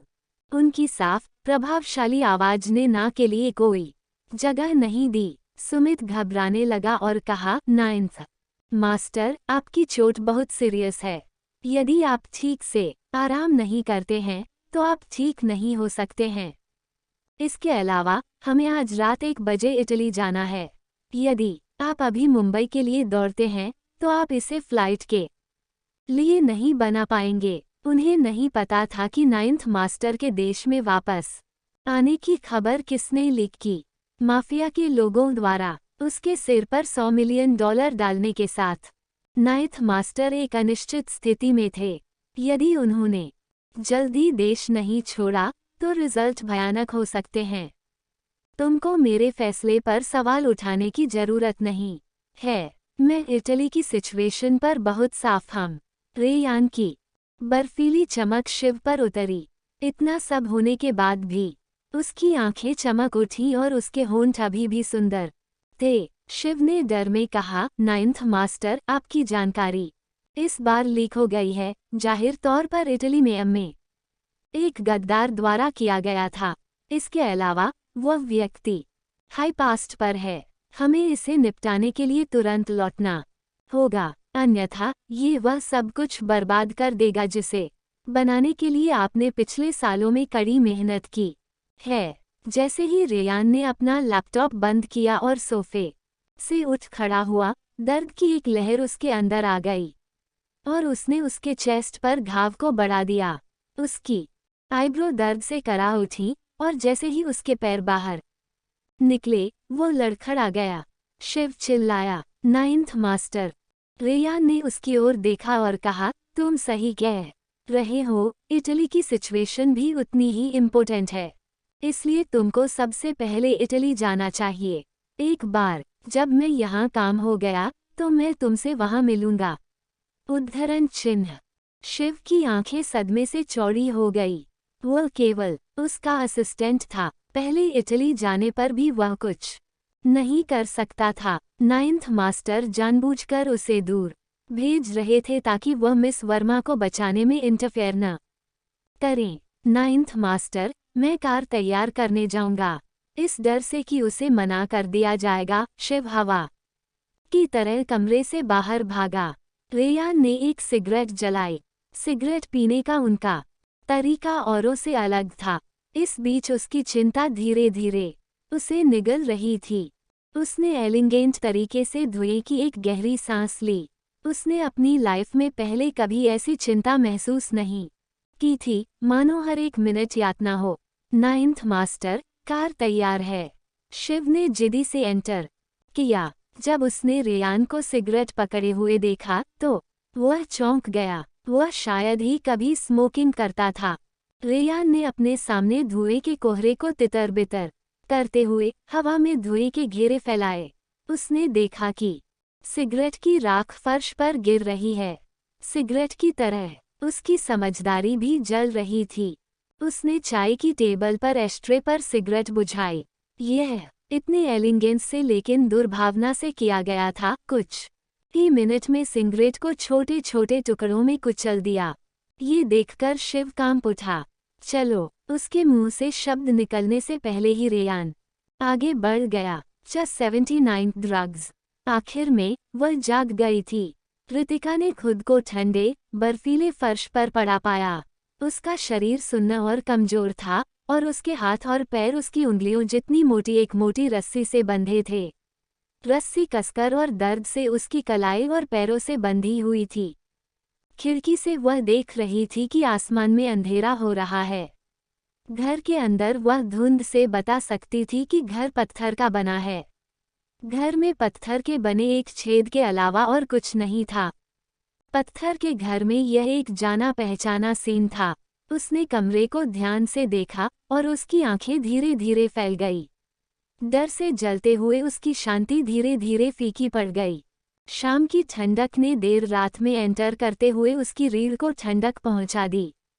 डर और निराशा की एक सुनामी ने उसे ओवरवेल्मेड कर दिया क्योंकि आंसू उसके गालों पर चुपचाप और उसकी गर्दन तक लुढ़क गए। पास्ट की यादें उसके मन में एक जलती हुई लौ की तरह बह गईं। आग की असहनीय गर्मी उसे मरते दम तक जलाती रही। नहीं, यह कोई संयोग नहीं था। जैसा उसने सोचा था वैसा नहीं था। टाइम सही नहीं था। इसमें शामिल व्यक्ति भी सही नहीं था। नहीं, गलत, नामुमकिन। वह मन ही मन इन शब्दों को दोहराती रही। उसने घबराहट में अपने बेचैन शरीर को सहलाया और उसकी उंगलियों को अचानक एक नुकीले सिरे से ठंडी वस्तु महसूस हुई। वो खुश थी और उस वस्तु को छूती और महसूस करती रही, यह महसूस करते हुए कि वह छोटे पत्थर का एक टुकड़ा है।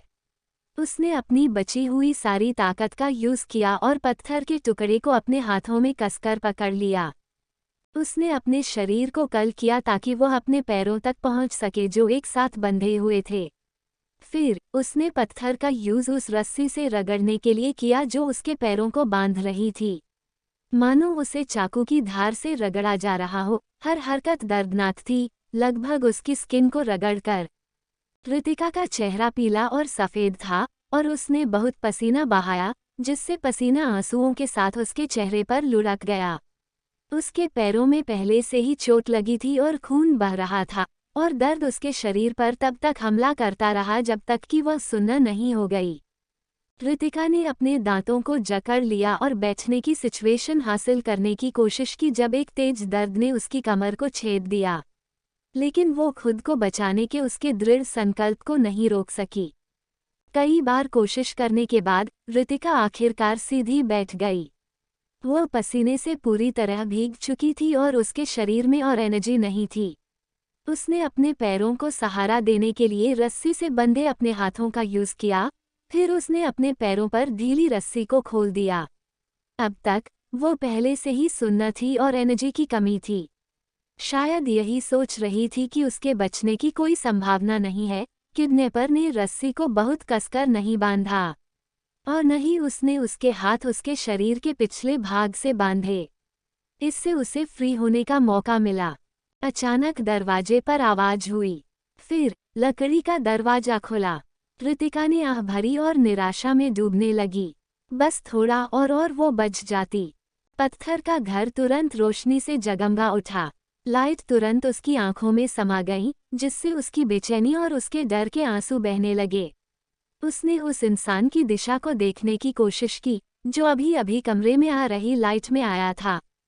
वो इंसान पास आकर उसके सामने खड़ा हो गया। ये तब था जब उसने आखिरकार अपनी नज़र वापस पा ली थी और साफ रूप से देखने में सक्षम थी। ये वह ड्राइवर था। तुम जाग रही हो और अभी भी बचने की एनर्जी है। ऐसा लगता है कि क्लोरोफॉर्म की खुराक काम थी। तुम कौन हो? तुमने मेरा किडनैप क्यों किया और तुम्हारा मकसद क्या है? ऋतिका ने सतर्क रहने की कोशिश की। उसकी आंखें कोल्डनेस से भर गईं। अपने रिबर्थ के बाद से वह कई चीजों को एक्सप्लेशन करने और समझने में सक्षम थी। इससे पहले जब अनु और प्रिया ने टीना की बर्थडे पार्टी में उसे नुकसान पहुंचाने की कोशिश की थी, तो वे उसकी रेप्यूटेशन को धूमिल करने के लिए उसकी प्योरिटी को खो देना चाहते थे। हालांकि उनका मिशन विफल हो गया था और उन्हें खुद बहुत सहनी पड़ी। उन दोनों ने काव्या के साथ मिलकर उसे कैसे जाने दिया। इसलिए आज जो हुआ वह उन तीनों द्वारा एक और बुरी साजिश होनी चाहिए।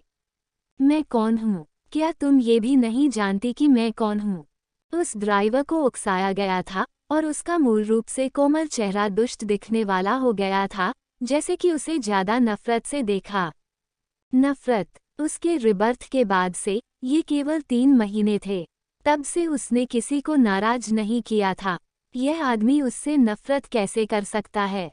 उस ड्राइवर ने उसके बालों को पकड़कर नीचे की ओर खींचा ताकि उसका चेहरा ऊपर की ओर हो। वो अब उसे सही से देख सकती थी। तुम मुझे नहीं जानती, लेकिन तुमने चवाइस प्रास मीडिया के बारे में तो सुना ही होगा। मैं चवाइस प्रास मीडिया बॉस अभिनेंद्र मेहता हूँ। ऋतिका ने कुछ देर सोचा, फिर उसे चवाइस प्रास मीडिया की याद आई। यह एक मीडियम साइज की कंपनी थी जो उसकी पिछली निंदनीय रिपोर्ट घटना में भी शामिल थी। ये कंपनी उनमें से एक थी जिस पर कोर्ट ने भारी जुर्माना लगाया था। उसे मुआवजे में काफी पैसा गंवाना पड़ा होगा। अभिनेंद्र पागलपन की सिचुएशन में गिर गया और उसकी आंखें नफरत से भर गईं। ये सब तुम्हारी वजह से है, बी। मेरी मीडिया कंपनी ने भारी कर्ज के कारण दिवालियेपन के लिए दायर किया था जिसे मैं भुगतान करने में असमर्थ था। इस वजह से मेरी पत्नी दूसरे लड़के के साथ भाग गई और मेरे बेटे का एक कार एक्सीडेंट हो गया। वह कोमा में चला गया क्योंकि मेरे पास उसके ऑपरेशन के लिए पैसे नहीं थे। ये सब तुम्हारी वजह से है, बी। तुमने मेरे परिवार को बर्बाद कर दिया है और मेरी जिंदगी को तबाह कर दिया है। आखिरी लाइन उसके दिमाग में दोहराती रही। उसका स्वर ठंडा और हॉटलेस था, जैसे कि उसके दिमाग में बर्फ की एक बड़ी बाल्टी डाल दी गई हो। उसके बालों को खींचने से उसके सिर में दर्द हो रहा था। उसकी आंखों में ठंडक थी क्योंकि उसने बिना इमोशन के उत्तर दिया, तुम केवल खुद को गिल्टी मानते हो। बी। ऋतिका की बातों ने अभिनेद्र को और भड़का दिया। उसने उसे जमीन पर पटक दिया और उसे लगातार लात मारी जैसे कि वो पागल हो गया हो। ऋतिका ज्यादा दर्द में फर्श पर लुढ़क गई, लेकिन उसने अपने होठों को काटा और बिना कोई आवाज किए सहती रही। तुमने अपने खुद के प्रॉफिट के लिए एक यंग लड़की की रेप्यूटेशन को बर्बाद करने के लिए बेईमान तरीकों का इस्तेमाल करने की कोशिश की। इसलिए तुमने इमेजिनेशन की होगी कि यह तुमको किस रास्ते पर ले जाना चाहिए था। मैंने जो किया वह केवल अपने हक की रक्षा के लिए किया। इसके अलावा मुआवजे की राशि कोर्ट द्वारा पारित एक फैसला था। इसका मेरे साथ कुछ लेना देना नहीं है। बी। तुम कैसे कह सकती हो कि इन सब का तुमसे कोई लेना देना नहीं है? अभिनेद्र ने ऋतिका को उसकी शर्ट से ऊपर खींच लिया और नफरत और गुस्से से भरी उसकी आंखों को बुरी तरह से देखा। ऋतिका ने सीधे उसकी आंखों में देखा। अचानक वो एक नर्म वे में बोली और कोमल हो गई, जैसे कि उसकी आत्मा को छुड़ाने की कोशिश कर रही हो। मैंने कभी किसी को नुकसान पहुंचाने के बारे में नहीं सोचा। मैं समझती हूँ और तुम्हारी सिचुएशन के लिए सहानुभूति रखती हूँ, लेकिन क्या तुमने इस बारे में सीरियसली से सोचा है कि तुम अभी क्या कर रहे हैं? किडनैपिंग एक सीरियस क्राइम है। अपने बिस्तर पर पड़े बेटे के बारे में सोचो। यदि वह तुम्हें खो देगा तो उसके पास कोई आशा नहीं बचेगी। झिझक की फीलिंग ने अभिनेद्र को इफेक्ट किया, लेकिन उसका तर्क जल्द ही एक बार फिर बदले से भस्म हो गया। मुझे तुम्हारी सहानुभूति की आवश्यकता नहीं है, न ही तुम्हारी दया की। तुम ही हो जिसने मेरी जिंदगी बर्बाद कर दी और मुझे इस तरह के संकट में डाल दिया। ये सब तुम्हारी वजह से है। ऋतिका ने उसकी आंखों में बदले देखा और डर में खो गई। हालांकि वो मजबूत रही और अपनी चिंता को कंट्रोल किया। अगर तुम मुझे जाने दोगे तो मैं तुमको 10 मिलियन दूंगी। फिर तुम उस पैसे का यूज़ अपने बेटे की सर्जरी के लिए पेमेंट करने के लिए कर सकते हैं। मैंने सुना है कि जो मरीज थोड़े टाइम के लिए कोमा में पड़ गए थे, उनका अभी भी इलाज किया जा सकता है। तुम बाकी अमाउंट का यूज़ दूसरी मीडिया कंपनी खोलने के लिए भी कर सकते हैं। जब तुम अमीर हो जाते हो तो आप अपनी पसंद की किसी भी औरत से शादी कर सकते। तो मुझे धोखा देने की कोशिश मत करो। मैंने अपनी मैगजीन पर तुम्हारे बारे में केवल कुछ आर्टिकल लिखे हैं, लेकिन फिर भी तुमने हम सभी को खत्म कर दिया है। तुमको जाने देना बाघ को पहाड़ों पर फ्री करने के बराबर है। क्या तुम कभी मुझे छोड़ दोगी और मुझे एक बड़ी रकम देंगे? क्या तुम मुझे मूर्ख समझती हो? अभिनेद्र अपनी कर्कश आवाज में चिल्लाया। ऋतिका ने घबराकर अपना थूक निगल लिया। उसकी तीखी आवाज उसके कानों में चुभ रही थी, जिससे उसके कानों में भिनभिनाहट हो रही थी। मैंने अभी जो कहा है, मैं वह सब करूंगी, मैं वादा करती हूँ। मेरा तुमको धोखा देने का कोई इरादा नहीं है। उद्धरण चिन्ह। अभिनेद्र ने ऋतिका के चेहरे पर जोरदार थप्पड़ मारा।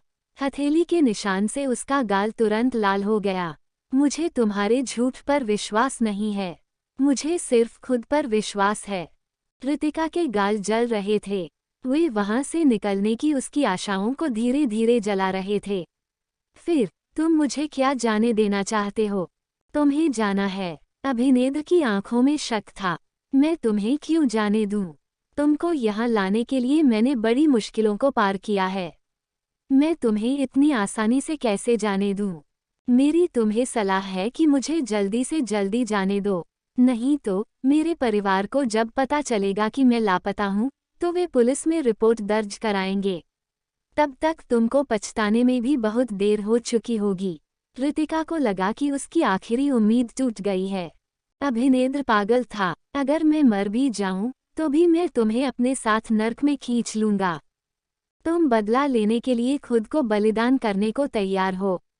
तुम पागल हो। ऋतिका बदले से भरी आंखों के जोड़े के बारे में सोचती रही।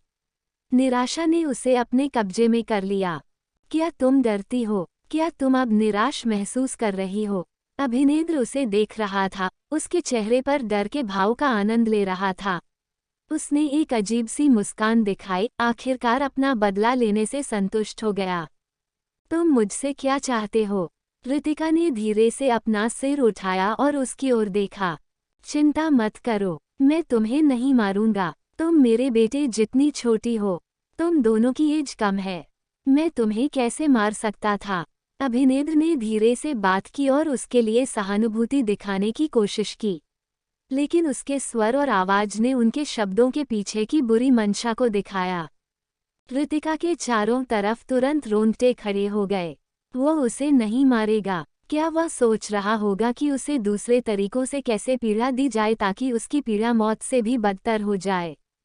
मैं तुमको कर दूंगा। क्या तुम एक सुंदर लड़की नहीं हो? मैं तुम्हें गरिमा के बिना जीवन जीने दूंगा। मैं तुम्हें एक ऐसा गुलाम बनने दूंगा जो तुम्हारी आत्मा और शरीर में कभी संतुष्ट नहीं होगा। वह पागल लग रहा था और उस पर दिए गए फैसले से खुश था। उसके पूरे शरीर में एड्रेनालाइन पंप किया गया था। वह उत्साहित महसूस कर रहा था, मानो उसने जो कहा वह पहले ही सच हो गया हो। ऋतिका का दिल डूब गया और वह डर के मारे घुटन महसूस कर रही थी। क्या ये वैसा ही था जैसा मफी के नियम ने कहा था, जो कुछ भी गलत हो सकता है वो गलत होगा? ऐसा लग रहा था कि ये सभी घटनाएं होना तय हैं। अभिनेद्र अचानक एक पत्थर की दीवार के पास गया और एक ट्रे निकाली। उसने ट्रे को उसके पास रखा और कोमल स्वर में पूछा, क्या तुम जानती हो कि अंदर क्या है? उसकी आंखें बुरी नीयत से भरी थीं। Doctor, drugs. उसने अनिच्छा से बुदबुदाते हुए अपने दांत भींच लिए। उसकी पिछली लाइफ की यादें उसके पास वापस आ गईं। वह दर्दनाक अनुभव और वह पीड़ा जो उसने अपने ड्रग्स की लत के कारण झेली थी। मेमोरी जिंदा और मजबूत थी, मानो कल ही की बात हो। चालाक, उसके डरावने एक्सप्रेशन ने अभिनेद्र को संतुष्ट कर दिया। उसने ट्रे को उसकी आंखों के सामने रख दिया। ट्रे का हर सामान उससे परिचित था। एक अच्छे डिजाइन वाला एक छोटा सा बॉक्स, एक छोटा सफेद स्कूप, एक लाइटर, विभिन्न साइज के सिरिंज और सिरिंज के साथ आने वाली सुई। अभिनेद्र ने धीरे से उस छोटे से बॉक्स को खोला। इसमें कुछ चमकदार सफेद पाउडर था। यह अपने प्योर रूप में हेरोइन है। इसका एक टेक तुमको जन्नत में ले जाएगा। ऋतिका का दिमाग दर्द से कांप रहा था। उसने ट्रे पर रखे सामान को देखा और धीरे धीरे अचंभे में पड़ गई। अभिनेद्र ने कुछ सफेद पाउडर को लाइटर से गर्म किया। फिर उसने गर्म सफेद पाउडर को एक सिरिंज में डाल दिया। एक बार जब तुम इसका इंजेक्शन लगा लेती हो तो तुम्हारा शरीर धीरे धीरे सड़ना शुरू हो जाएगा और तुम बिना आत्मा के एक जिंदा लाश बन जाओगी। तुम केवल इससे ज्यादा के लिए तरसोगी और कुछ नहीं। हा हा हा। अभिनेद्र जोर से हंसा जैसे उसने अभी एक मजेदार चुटकुला सुना हो। उसकी हंसी शातिर और दुष्ट थी, जिससे उसकी रीढ़ को ठंड लग रही थी। अर्घ, तुम पागल हो, ऋतिका ने डर के मारे शाप दिया। वो हौंफ रही थी और उसका दिल तेजी से धड़क रहा था। नहीं, हेरोइन का इंजेक्शन लगाने से आदी होने की गारंटी नहीं हो सकती है। कुछ तरल दवाओं को सीधे तुम्हारे शरीर में इंजेक्ट करने के बारे में क्या? अभिनेद्र ने सिरिंज को ट्रे पर रखा और कुछ दवा से भरी एक और सिरिंज को पकड़कर रखा। मुझे इस गंदी दवा को सीधे ब्लड में इंजेक्ट करने दो, ये और भी मजेदार होगा। नहीं नहीं, ऋतिका ने बुदबुदाया। उसकी नज़र धुंधली हो गई और निराशा से भर गई। वह तुरंत बिना आत्मा के एक टूटी हुई गुड़िया में बदल गई। अभिनेद्र ने अपने हाथों में सिरिंज पकड़ रखी थी और करीब से देखा। नहीं, ये सिरिंज बहुत छोटी है। यह इतनी कम मात्रा में तुम्हें नशे की लत की गारंटी भी नहीं दे सकता है। फिर वह ट्रे पर मिली सबसे बड़ी सिरिंज के पास चला गया और उसे पकड़ लिया। ऋतिका की सांसें भारी हो गईं। डरो मत, मैं इसमें कुशल हूँ। मैं तुम्हारा दर्द कम कर दूंगा। तुमको बस अपनी आंखें बंद करनी है और कुछ टाइम के लिए इसे सहन करना है। सुई जल्द ही तुम्हारी नाड़ी में प्रवेश करेगी। अभिनेद्र ने एक हाथ से उसका हाथ पकड़ लिया और सुई को अचानक बड़ी ताकत से उसमें धकेल दिया। ऋतिका की आंखें धीरे धीरे फैलीं। वह एक्साइटेड और ऊंची हो गई। वह भारहीन महसूस कर रही थी, जैसे वह स्वर्ग में तैर रही हो। अचानक उसकी आत्मा ने उसके शरीर को छोड़ दिया और वह स्वर्ग में उड़ रही थी। वह स्वर्गदूतों के गाने की आवाज सुन सकती थी। वह हंसी और पत्थर के घर में घूमती रही। ऐसा लग रहा था कि उसके पास अभी अभी उसके शरीर में प्रवेश करने वाली असीमित मात्रा में एनर्जी को फैलाने का कोई तरीका नहीं है। यह एहसास अवर्णनीय रूप से अद्भुत था। वह अनजाने में रसातल में गिर गई। हालांकि यह जानते हुए कि यह बिना वापसी का रास्ता है, वह न तो खुद को बचा सकती थी और न ही खुद को बचा सकती थी, ठीक वैसे ही जैसे कोई कीड़ा आग में खुद को झोंक रहा हो। चेटी, Rayan and Amit cross the path. अब रात हो चुकी थी और आसमान में पूरी तरह से अंधेरा था। अचानक एक रेंज रोवर ढलान से नीचे की ओर खिसकती हुई आई और उसकी चकाचौंध हेडलाइट्स सीधे पत्थर के घर पर चमक रही थीं। अभिनेद्र ने दरवाजे से बाहर देखा, लेकिन वह केवल चमकदार हेडलाइट देख रहा था। वह मुश्किल से अपनी आंखें खोल सका। जोरदार आवाज, कार अचानक रुक गई और ब्रेक के कारण होने वाला शोर इतना बहरा था कि यह रात के सन्नाटे में फट गया। तभी पीछे एक और कार आ गई। कारों से निकलने वाली हेडलाइट्स ने दिन के उजाले की तरह चारों तरफ लाइट कर दिया। अभिनेद्र ने कारों की दिशा की ओर देखा, चमकती लाइट के खिलाफ अपनी आंखें घुमाईं। डर की एक बड़ी फीलिंग ने अचानक उस पर काबू पा लिया, जिससे सिरिंज उसके हाथ से गिर गई। रेयान कार से बाहर निकलने वाला पहला इंसान था जिसने बड़ी ताकत से गेट बंद किया। रात के अंधेरे में वह पहले से भी ज्यादा ठंडा लग रहा था। शिव उसके पीछे चला गया। उसके पीछे का सीन पहले की तरह मजबूत था। उसके कदम हमेशा की तरह खूबसूरत थे और वह भारी कदमों से चलता था जैसे कि उसके पैरों का वजन 1000 किलो हो। उसका हर कदम तलवार की धार के तेज को रिप्रेजेंट करता था। उसने जो भी कदम उठाया वह भेड़िए के मारने के दृढ़ संकल्प को शो करता था। अभिनेद्र ने देखा कि वह धीरे से पास आ रहा था। कदम दर कदम वो उसके अंदर उसे मारने का इरादा महसूस कर सकता था। उसके पैर लड़खड़ाने लगे और जमीन पर गिर पड़े। उसे दरकिनार करते हुए रेयान धीरे धीरे पत्थर के घर में चला गया और देखा कि एक बमुश्किल होश में रितिका जमीन पर लिपटी हुई है। उसकी नज़र फिर सिरिंज, लाइटर और जमीन पर बिखरे सफ़ेद पाउडर की ओर मुड़ी। उसकी आंखें गुस्से से ठंडी और शातिर हो गईं। वह अब अपने गुस्से पर काबू नहीं रख पा रहा था। रितिका, वह नीचे झुक गया और उसे अपनी पूरी ताकत से गले लगा लिया। उसने उसे कसकर अपने सीने से लगा लिया। यह इतना कड़ा था कि रितिका को सांस लेने में कठिनाई महसूस हुई। वो उसकी कमर पर उसके बड़े हाथों से उसकी ताकत को महसूस कर सकती थी। उसने धीरे से अपना सिर उठाया, आसपास की ओर देखते हुए उसकी आंखें हैरानी से भर गईं। अचानक वह एक बच्चे की तरह मुस्कुराए और कहा, अरे, तुम लोग अजीब लग रहे हो। तुम सब एक जैसे दिखते हो। 1, 2, 3। आप में से कितने? रेयान की बाकी आशा की किरण तुरंत गायब हो गई। उसने उसका चेहरा अपने पास रखा और कहा, मुझे देखो, मैं रेयान हूँ, केवल और केवल रेयान। रितिका ने सिर हिलाया। उसकी आईब्रो आपस में जुड़ी हुई थी, एक बच्चे के रूप में मासूम लग रही थी। अपना सिर मत हिलाओ, तुम मुझे चक्कर आ रहे हैं। ठीक है, मैं अपना सिर नहीं हिलाऊंगा। मेरी तरफ अच्छी तरह से देख लो, ठीक है? रेयान ने निराशा से उसकी ओर देखा। रितिका ने ओबीडियंट होकर से उसकी ओर देखा। फिर उसने अपना चेहरा पकड़ने के लिए अपना हाथ बढ़ाया, उसे अपनी आंखों के सामने ठीक किया और गर्व से मुस्कुराए। हाँ, मैंने तुम्हें पकड़ लिया ताकि तुम फिर से हिल न सको और मुझे चक्कर न आए। उसकी कुरकुरी, कोमल आवाज और मासूम एक्सप्रेशन ने उसके विवेक को धीरे धीरे निगल लिया, जैसे शहतूत के पत्ते को रेशम का कीड़ा एक बार में काटता है। वह जलाऊ लकड़ी के ढेर के समान था, एक बार जला दिया, वह सब कुछ जला और खत्म कर देगा। रितिका ने उसे दूर धकेल दिया और डगमगाते हुए उठ खड़ी हुई। ये भूलकर कि उसके पैर बंधे हुए थे, वह वापस रेयान की बाहों में गिर गई। तुम लोग बहुत शरारती हो। तुमने मुझे क्यों बांधा? मैं ऐसे नहीं खेलती, मुझ पर कुछ भी अजीब करने की कोशिश मत करो। रस्सी को धीरे से खोलते ही रेयान की सांसें थम गईं। रस्सी द्वारा बने घाव खतरनाक लग रहे थे जब वे उसके गोरे रंग के खिलाफ बन गए थे। इसने उसकी इनोसेंट, नाजुक स्किन को तोड़ दिया, क्योंकि बूंद बूंद से खून बह रहा था। 9th young master, miss Verma बुरी तरह से घायल प्रतीत होती हैं। हमें उसे तुरंत हॉस्पिटल भेजना होगा। शिव ने 9th यंग मास्टर को इतना इमोशनल कभी नहीं देखा था। अचानक ठंड ने उसकी रीढ़ की हड्डी को नीचे गिरा दिया। बाहर मेरे लिए रुको, रेयान ने भारी वे में कहा। शिव को अचानक एक बुरा एहसास हुआ।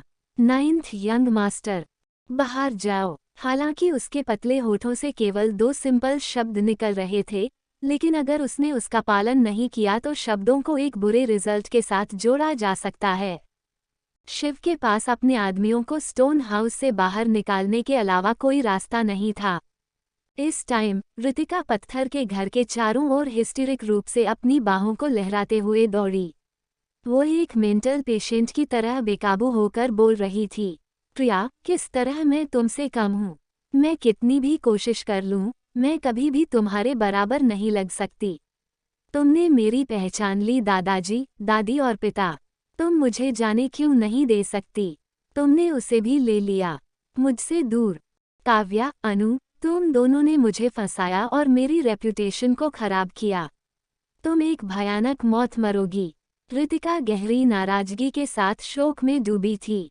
रेयान को पता था कि ड्रग्स के कारण व्यक्ति पागल हो सकता है और यहाँ तक कि हेल्यूसिनेशंस भी हो सकता है। ठीक ऐसा ही रितिका के साथ हुआ था। उसे उसकी तकलीफ देखकर दुख हुआ और उसने इसके लिए खुद को दोषी ठहराया। रितिका ने अचानक जमीन पर घुटने टेक दिए और रेयान के पैर को गले लगा लिया। उसने रिक्वेस्ट की, दादाजी, मुझे माफ़ करें, प्लीज़ मुझे माफ़ करें, प्लीज़ मुझे फैमिली से बाहर न निकालें, प्लीज़ हमारे रिश्ते को मत तोड़ो। रेयान बैठ गया और उसे गले लगा लिया, उसे शांत करने की कोशिश कर रहा था। अचानक रितिका ने उदास होकर भीख मांगी, तरुण, तुम मेरे साथ ऐसा बिहेव क्यों कर रहे हो? मुझे पता है कि मैं लायक नहीं हूँ। मैं एक ड्रग और शराब का आदी हूँ और झगड़े में पड़ जाती हूँ। मैं एक बुरी लड़की हूँ, लेकिन मैं वादा करती हूँ कि मैं बदलूंगी। प्लीज़ मुझे मत छोड़ो, मैं तुमसे भीख मांगती हूँ, मुझे मत छोड़ो। उसने रेयान पर झपटा मारा और उसे कसकर गले लगा लिया। रियाना ने अपनी छाती पर घाव में एक तेज दर्द महसूस किया, जिससे उसका चेहरा पीला पड़ गया। उसने अपनी छाती को छुआ और अपनी हथेली को गीला और खूनी महसूस किया। उसने केवल अपने हाथों को खून से भरा हुआ देखने के लिए अपने हाथों को आगे बढ़ाया। मैं आसमान में ऊंची उड़ान भरना चाहती हूँ, रितिका ने अपनी आवाज़ के टॉप पर गाया। वह रेयान से फ्री हो गई और पत्थर के घर के बाहर खड़ी हो गई और अपने पैर की उंगलियों को थपथपाया। अपनी आंखें बंद करके वह खुशी के एक मासूम टच के साथ अपनी ही दुनिया में गहराई से डूबी हुई थी। रेयान लड़खड़ा गया और धीरे से नीचे झुक गया। नुकीले धार वाले पत्थर के टुकड़े को उठाकर वह अभिनेद्र की ओर दौड़ा और उसके सिर पर मारा। इतने भारी जोर से अभिनेद्र के सिर से ताज़ा खून निकल गया। आह! अभिनेद्र दर्द से चिल्लाया और जमीन पर गिर पड़ा। 9th यंग मास्टर, शिव ने बाहर से चीख सुनी और जल्दी से अंदर चला गया। रेयान द्वारा खून से सना पत्थर को फेंकने के बाद उसने अपने हाथों पर लगे खून के धब्बे को पोंछने के लिए एक सफ़ेद रुमाल निकाला। मैंने हमेशा आंख के बदले आंख में यकीन किया है। शिव, तुम्हें पता है कि क्या करना है ना?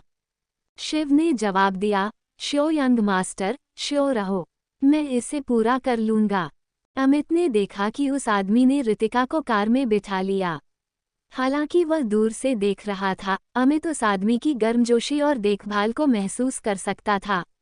जैसे ही उसने अपनी छाती कस ली और एक दर्द उसके दिल पर लगा, आंसू उसके गालों पर दर्द से बेकाबू होकर नीचे गिर गए, जैसे कि उसके दिल से कुछ निकलने का खतरा हो सकता है कि उसने उसे सिर्फ 5 मिनट के लिए याद किया हो, लेकिन इसके परिणामस्वरूप उसे एक नुकसान की तरह महसूस हुआ।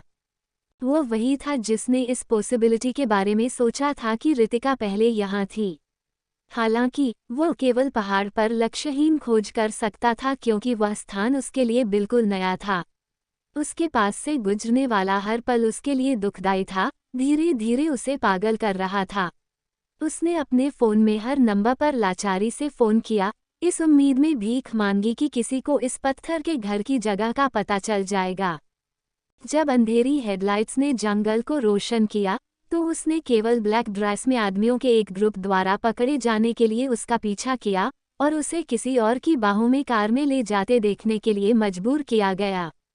रितिका, वो उसकी दिशा की ओर चिल्लाया क्योंकि उसने स्ट्रगल किया, ये जांचना चाहता था कि क्या वह ठीक है। ईमानदारी से जवाब दो। ब्लैक शर्ट में एक आदमी ने उसका हाथ पकड़कर ऑर्डर दिया। मुझे जाने दो। अमित ने अपने शरीर को छुड़ाने की कोशिश और एक किक उसकी ओर उड़ाई। उसकी उम्मीदों में से अलग, वह आदमी एक बेस्ट फाइटर था। पलक झपकते ही उसने अमित के पैर पर जोर से लात मारी। हिट मिलने के बाद अमित दर्द से कराह उठा। उसे हमेशा अपनी लड़ने की ताकत पर प्राउड था, फिर भी वह वापस लड़ने में असमर्थ था। यह उसके लिए एक बड़ा झटका था। रितिका, अमित जमीन पर कमजोर रूप से रेंग रहा था, मिट्टी ने उसे धुंधला कर दिया। ऐसा पहली बार हुआ था कि कमजोर होने के कारण उसे अपने लिए इतनी नफरत महसूस हुई। कौन हो तुम लोग? तुम रितिका को कहाँ ले जा रहे हैं? मैं उसका दोस्त हूँ, क्या तुम मुझे उसकी जांच करने नहीं दे सकते? अमित ने अपना घमंड कम किया और कमजोर ढंग से पूछा। अपने सवालों को बचा कर रखो। हम यहाँ तुम्हारे दोस्त को बचाने के लिए हैं, हम उसे नुकसान पहुँचाने के लिए कुछ नहीं करेंगे। आदमी ने उसे एक्सप्रेशन होकर उत्तर दिया। अमित ने गुस्से से जवाब दिया, मुझे कैसे पता चलेगा कि तुम लोग मुझे धोखा नहीं दे रहे हो? मुझे उसे देखने दो। उस आदमी ने उसे नजरअंदाज कर दिया। एक झटके में अमित ने मुट्ठी भर मिट्टी पकड़ी और उस आदमी पर फेंक दी। वह आदमी कुछ कदम पीछे हट गया और अमित ने उठने का मौका लिया और सामने वाली कार का पीछा किया। जल्दी, उसे रोको। उस आदमी ने दूसरों को ऑर्डर दिया क्योंकि वो उसके पीछे तेजी से दौड़ा। एक व्यक्ति की क्षमता असीमित है। अमित को कुछ लोगों ने रोका, फिर भी उसकी आंखें नफरत से चमक उठीं और जोरदार ताकत के साथ उसने दो आदमियों को दूर धकेल दिया। पहले पकड़े जाने के बाद ये लोग अमित की ओर देख रहे होंगे। रितिका, उसके साथ मत जाओ, अमित दौड़ते हुए चिल्लाया। रेयान ने अभी अभी रितिका को कार में बिठाया था जब उसने बाहर हंगामा देखा। कुछ ही पलों में उसने अमित को बैल की तरह उसकी ओर भागते हुए देखा। वह थोड़ा झुक गया और उसकी उंगलियां धीरे से रितिका के बाएं कान पर लाल हीरे पर फिसल गईं। उसके चेहरे पर फीलिंग्स की एक लहर दौड़ गई। अमित थोड़ी देर में कार के पास पहुंचा और बिना रुके दरवाजा खटखटाया। रितिका, रितिका, तुम ठीक तो हो न? मुझे जवाब दो। रेयान ने धीरे से खिड़की को नीचे की ओर किया। उसकी आंखें एक स्माइल में इकट्ठी हो गईं और वह मुस्कुराया। अमित रायचंद। अमित सदमे से लकवाग्रस्त हो गया था। कार में तेज लाइट ने उसके चेहरे को चमका दिया और बाहर के अंधेरे ने उसके चेहरे की आकृति पर एक छाया डाली, जिससे वह अंधेरा और उदास लग रहा था। उसकी सुंदरता लुभावनी थी, फिर भी उसमें एक कोल्डनेस थी जिसने उसके दिल को ठंडा कर दिया। हालांकि वह अमित को चुपचाप देख रहा था, फिर भी उसने बड़प्पन की हवा ले ली जैसे कि वह दुनिया से ऊपर खड़ा हो। अचानक अमित ने अनसेफ और हीन महसूस किया। तुम कौन हो? तुम रितिका को क्यों ले जा रहे हो? मैं उसका दोस्त हूँ, उसे मुझ पर छोड़ दो। अमित की नज़र रितिका पर पड़ी जो उस आदमी के घुटनों पर लेटी हुई थी। उसके कपड़े पूरी तरह से बरकरार थे और उसके शरीर पर स्ट्रगल के ज्यादा निशान नहीं थे। केवल एक चीज थी कि उसका पूरा चेहरा छाया में छिपा हुआ था और साफ रूप से नहीं देखा जा सकता था। ये देखकर कि वह ठीक लग रही थी, उसने राहत की सांस ली। मैं ओल्ड मिस्टर गुप्ता का स्टूडेंट हूँ। मैं पहले गुप्ता हाउस में रह चुका हूँ और यहाँ तक कि कुछ टाइम के लिए रितिका को कैलीग्राफी भी पढ़ाई है। रेयान खुद इस बात को लेकर इंश्योर था कि वह साफ रूप से अपना इंट्रोडक्शन क्यों दे रहा था। यह ऐसा था जैसे कि उसके पास रितिका के साथ अपने रिश्ते को दिखाने की बचकानी हरकत थी। उसने अमित के बैकग्राउंड की जांच की थी। अमित और रितिका की मुलाकात तभी हुई जब वह पहली बार रितिका को जानता था, फिर भी अमित ने उसके दिल में उसकी तुलना में ज़्यादा जगह बना रखी थी। हर बार जब वह खोई हुई या गहरी सोच में होती, तो वह अवचेतन रूप से अपने बाएं कान पर लाल हीरे को सहलाती। अमित पहले इंसान था जिसने उन्हें खतरा महसूस कराया। हालांकि यह अमित की पहचान के कारण नहीं था, बल्कि रितिका की उसके लिए कॉम्प्लेक्स फीलिंग थी। अमित ने कुछ देर सोचा। रितिका ने इस व्यक्ति का उससे पहले कभी जिक्र नहीं किया था। कोई रास्ता नहीं है ओल्ड मिस्टर गुप्ता के पास आप जैसा स्टूडेंट होगा। इसके अलावा रितिका ने एक बार भी मुझसे आपका जिक्र नहीं किया। यद्यपि वह व्यक्ति एक मजबूत कैरेक्टर और ठंडे आचरण वाला प्रतीत होता था, वह साफ रूप से एक मिस्टीरियस बैकग्राउंड वाला व्यक्ति था। ओल्ड मिस्टर गुप्ता जैसा महान विद्वान उसके जैसे स्टूडेंट को क्यों लेगा? रेयान को परेशान नहीं किया जा सकता था। वो रितिका को जल्द से जल्द हॉस्पिटल भेजना चाहता था। उसने ऑर्डर दिया, कार स्टार्ट करो शिव। अमित सख्त हो गया और जल्दी से कहा, मत करो। रितिका कैसी है? मैं उसे देखना चाहता हूँ। वह ठीक है, वह केवल सदमे के कारण बेहोश हो गई। मैं उसे अभी हॉस्पिटल भेजने जा रहा हूँ। आप कार का पीछा क्यों नहीं करते और हमारे साथ आते हैं? रेयान की आवाज ने अमित को साफ रूप से रिजेक्ट कर दिया और उसने धीरे से कार की खिड़की को ऊपर उठाया। अचानक अमित ने अपने हाथ से उठती हुई कांच की खिड़की को रोक दिया, लेकिन उसे हिलने से नहीं रोक पाया। उसके हाथ खिड़की और कार के टॉप के बीच सैंडविच होने से ठीक पहले कार की खिड़की अपने आप नीचे हो गई। मैं उसे देखना चाहता हूँ। रेयान ने अपनी आईब्रो उठाई और अवमानना से उसकी ओर देखा। उसके सुंदर, दुबले पतले हाथ खिड़की के पास पहुंचे और उसकी कलाई पकड़ ली। जोर से पकड़ने के साथ अमित की कलाई सुन्न हो गई और उसने खिड़की पर अपनी पकड़ छोड़ दी। शिव ने कार स्टार्ट की और कुछ ही पलों में वहां से चला गया। कार उसके पीछे से उड़ गई, धूल का एक निशान छोड़कर जिसने उसे सिर से पैर तक ढक दिया। अमित ने अपने दांत पीस लिए। उन्होंने इसे जानबूझकर किया होगा। उसने गुस्से में पास के एक पेड़ को लात मारी और चिल्लाया, कमीने। कार को आगे और दूर जाते हुए देखते हुए अमित जल्दी से अपनी कार की ओर दौड़ा। उसका इरादा हॉस्पिटल तक जाने का था।